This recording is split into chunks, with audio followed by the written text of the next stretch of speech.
keeping up appearances, colours, and why there's an 18-year gap in Jesus' history according to Scripture. Now, in regards to Jesus's, I'll start off with that actually. I'll start off with the 18-year gap in Jesus' history. You've heard me, if you watch my videos, talk about the fact that there is an 18-year gap, an almost 20-year gap in a Messiah's life that the adherents follow. They don't know. So you have followers that don't know 20 years of your life, basically. They only know 15. Right. So, let's just suppose it was an intentional thing, scratching 18 years out of Jesus' life and putting everything else in scriptures. Why would anyone in their right mind that wants to promote a religion of someone leave such a gap, or seemingly not endeavor to find the gap? Well, it all goes down to the chakras. Yep. And that's why I mentioned colors. I'm no chakra expert, so don't expect anything special out of me in regards to the chakras, but there's a reason why I have to note colors when it comes to the 18-year gap in Jesus' life, and why we are taught to keep up appearances in religion. So, 18 years. I don't know how old you are, whoever's watching. I'm 27. I remember when I was 18. I remember the years before.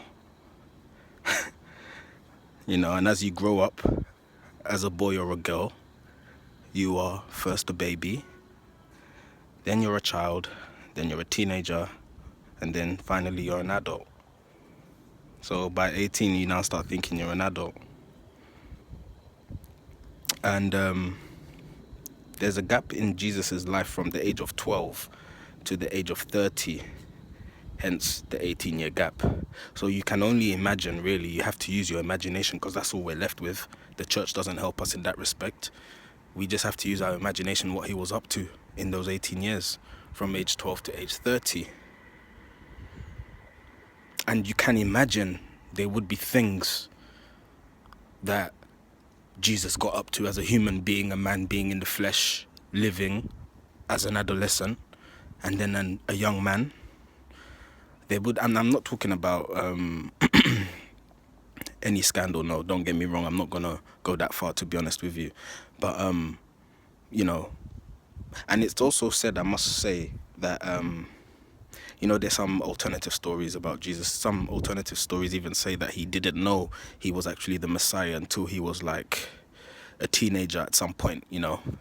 He didn't actually realize he was looking out for a Messiah, but he didn't realize somebody pointed it out to him, like a prophet, priest sort of person. That's a story, and that can make sense, I guess. Anyway,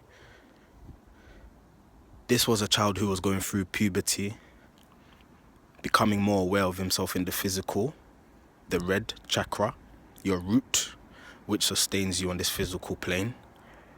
It even goes up to money. Remember, he worked. And then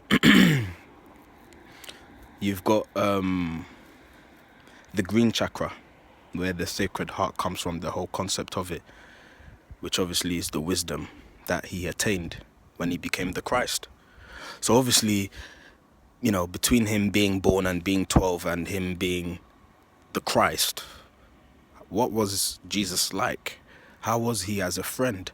How was he as maybe a brother? Because they do say that he had brothers. How was he as a nephew, a cousin, an uncle? How was he as a man? We just don't know. We have to use our imagination.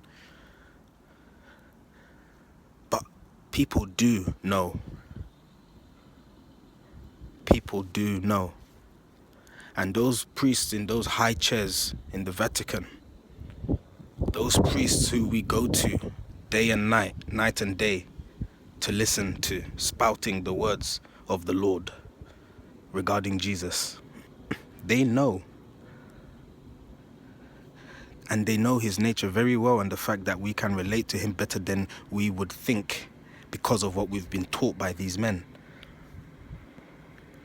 Jesus was a man living like you and me. So there would have been some less flattering stories, I'm sure, or some less flattering information about Jesus as a boy and then a man before he became the Christ, because he was human, right? And remember, it says in the Bible, it alludes to that anyway. It says that, he went through what every man goes through, blah, blah, blah. So we can accept that, fine. That's the key point. Because you see, in religion, and it's not even just a Western religion, even, African religions, wherever you go, wherever there's that state of mind, dogma, religiosity, you're going to have people who exhibit a lot of symbology, yet they don't actually understand what they're doing. And the craziest thing for me to come to accept is that actually it all is born from a good place. It's just manifesting wrongly because the people who are utilizing certain things are confused. They lack knowledge. And then some of them have the knowledge, but they're malicious and they don't want to share the knowledge so that they can control you. I'll give you an example. If you go to a Catholic church on a Sunday, you'll see the priest either wearing a combination of white and green or purple. Mainly those three colors I'll focus on: white, green, and purple. Now, in terms of, esoterica, white is seen as, divinity, the nothingness of divinity, the simplicity of it, the purity of it, pure. Pure signifies simplicity, doesn't it? So the simplicity of your being, that's white. And I don't mean this in terms of races, by the way, in terms of skin, because there's no such thing as a white skin. If you've seen the color white and then a white person, it's not the same color. We're all melanated. We're just melanated at different degrees anyway. So you have the color white, which signifies purity. So you'll see people who are religious wearing white cloth. I went to an African church which was spiritual, and they wore white garment for that specific reason, whether they were aware of it consciously or not. They weren't, by the way. So you've got people wearing white, the priest, signifying one aspect of us, which is the pure self, the higher self. And then you've got another aspect, the heart, green, which is all about connecting to your higher self. The heart, I see it, and there's no, it's no coincidence that the heart is located where it is, really. Sort of, it's like at the midpoint of the chakra system, isn't it, if you look at the portrayals and everything. And that's because the heart chakra, the green, is the portal that connects the root, the red, with the upper domains, the highest being white. So the green one is very crucial here because it's the link between us as physical beings and those up there who are non-physical, metaphysical, white, light. That's why you can't look at that white light, even from the sun, really. But that's not even, I'm being naive there, sorry. The white light I'm talking about, you can't even fathom it right now. But you will one day when you get to the promised land. So you'll see the priest wearing green, white, and then you got purple. Purple being, your third eye around that region, your mind, your higher senses, where your, transmitters are and everything, where you can receive your intuitions, where your dreams go on, all sorts of things, right? That's the purple. So you've got this whole symbology here, and they're all pointing to the different aspects of yourself. So when you're looking at the priest, and if he's wearing green and white, he's signifying to you that today I'm focusing on the higher aspect and the heart aspect, the love. Remember, Jesus said there's only one law, love. All laws are covered by that one law, love. That's the green. So once you activate the green, the love, that's when you're on your way up to the white in another domain. Now, the red being the physical, the lowest, it's not to say it's a bad thing.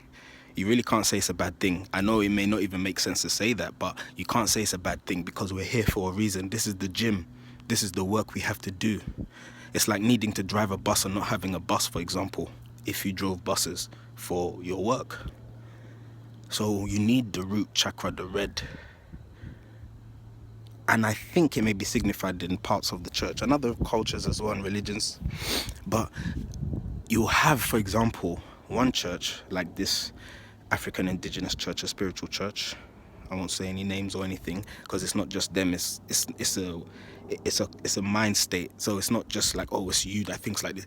People think like this for whatever reasons, but you've got some people who will see the red color as bad, as negative. They'll actually tell you to avoid wearing red. They will link that to this devil that's supposedly a red-horned man with a tail who's colored red. Yeah. And then,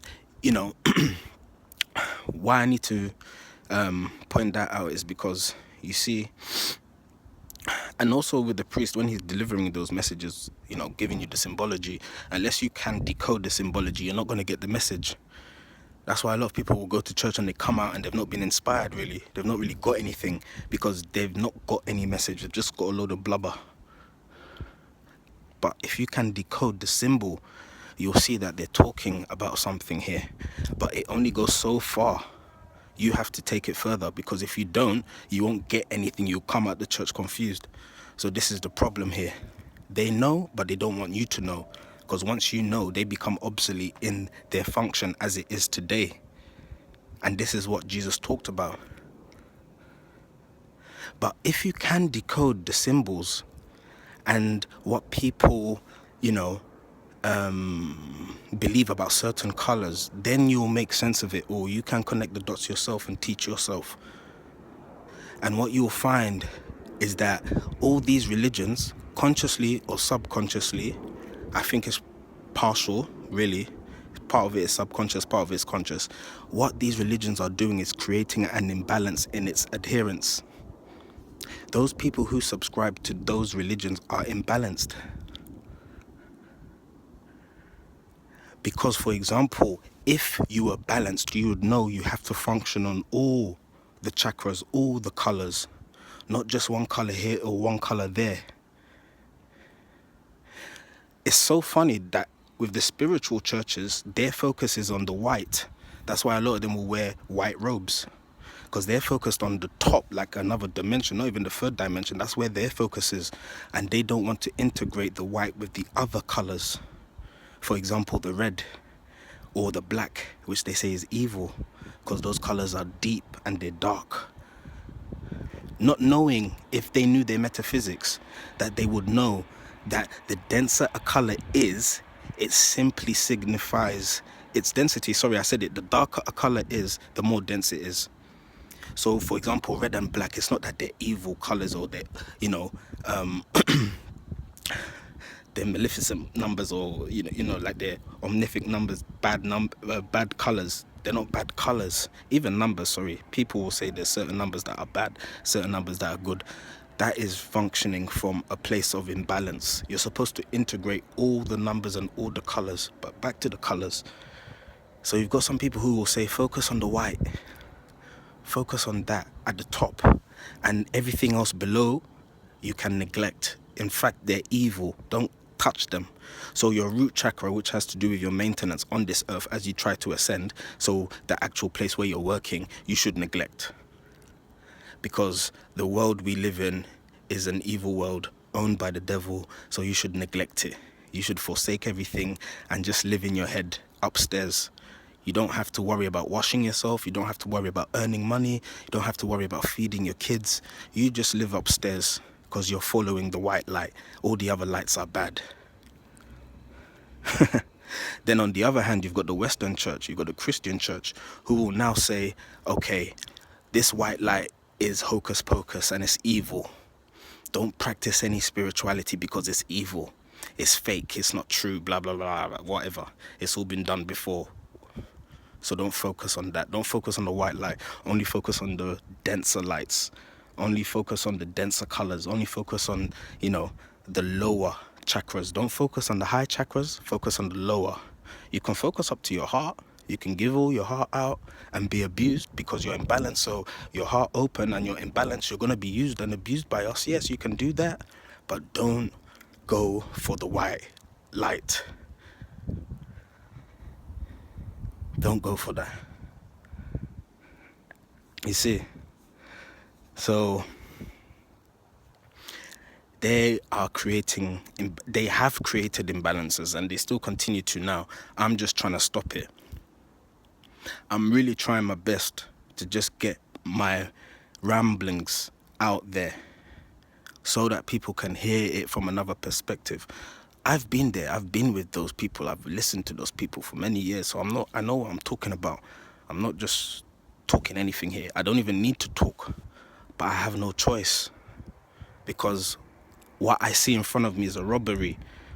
A church, a denomination, a religion robbing people of their souls, because those people are so sincere in their trust for them that they use and abuse it by teaching them in balance. Their teachings are in balance. They're not teaching you to be balanced. So they're saying you either have to be high up or you either have to be low down. You can't be both. I was just messaging a brother on YouTube, We're just talking about the term duality.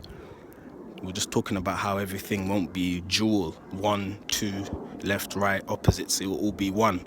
And I told him that when I refer to duality, I'm not referring to it in the manner that a lot of people will refer to it. I'm not referring to it as two apart. I'm referring to it as two together. So when I say duality, if you've ever heard me talking about duality in other videos, I'm talking about two parts becoming one together. So you've still got the two, but they're functioning as one. It's not that they are two apart and then one has gone. They're two coming together. So that's what I mean by duality, just to let you know. And that's what we need to be doing. We need to be bringing the upper and the lower, bringing it together and harmonizing it, integrating it. Yet you'll have people, traditions, teaching you otherwise. They'll be teaching you to do one or the other. They'll tell you heaven or earth. They'll say the earth belongs to the devil, heaven belongs to God. So you have to forsake this earth in order to get to heaven. They're cheating you. They're telling you to not do anything on this plane and to gain your experiences and to use your root chakra to the best of its abilities while you're here so that you can ascend. So that you can't ascend. They're cheating you. They want you to be imbalanced. If I was malicious and I wanted to control people and I had knowledge, I could easily do that. But why be used and abused when you know you are? There are too many people out there who feel they are obliged to be used and abused just because an abuse has been going on for centuries. No, you need to get to know. So also now what happens, because they teach you an imbalance, they teach you higher or lower, up or down, they don't teach you integration. What happens is that now, because you're being a contradiction to yourself, literally, you're telling yourself that you are perfect when you are not. This is to the people who subscribe to religions that teach imbalance. What happens is that you start to keep up appearances. You're fake. You're not yourself. You're not forthright. You're not open. You're not there. You're putting on a persona to look a certain way because your cult or your teachings, whatever, teaches you to be imbalanced, and nobody can be imbalanced ultimately. Otherwise, you're destroying yourself. Somebody I came across cursed. They're known to be a religious person, and they know that I know that they're a religious person, and that's how they come about, to me. And they're very much, I guess, concerned about me because they think I'm lost because I'm not religious, although I'm closer to God in my opinion. But anyway, according to their religiosity, I'm far gone. I'm in danger. I'm being attacked by whatever. And that person cursed in front of me because they had a frustration. As you naturally do, they cursed. But because they cursed in front of me, you should have seen the reaction on their face. They went red. They sort of stopped themselves, but the curse came out. That's because that's their real self coming out. Their real self came out. Then their persona, this thing that the ego has created, this alter ego, it quickly stopped it, but it was too late. Do you see what I'm saying? So I was laughing in myself, because I was thinking, why would you care so much about keeping appearances, especially in front of me? It was just the two of us. And it's like, I'm not going to judge you. I don't care. I curse myself. Everybody does. Whether you do it in your head or you do it out of your mouth. In fact, if you get it out of your mouth, better still. So it's not fermenting in your head. But it was just her reaction. I just thought, wow, these are the trappings of religion, religiosity. The fact that you can't be yourself all the time. The fact that you have to switch up your game. The fact that you have to switch up your persona, depending where you are. Whether you're at church, whether you're at work, whether you're at this or that. Why? Just be yourself. Curse if you have to. And it wasn't even a bad word really compared to what I would say. To be honest with you. But I guess according to her religiosity, it was death. So she cursed and she really felt bad. And she probably still feels bad about it now. That's just how some people are. And I'm out of that game. And you can get out of it too. So this is what I'm talking about.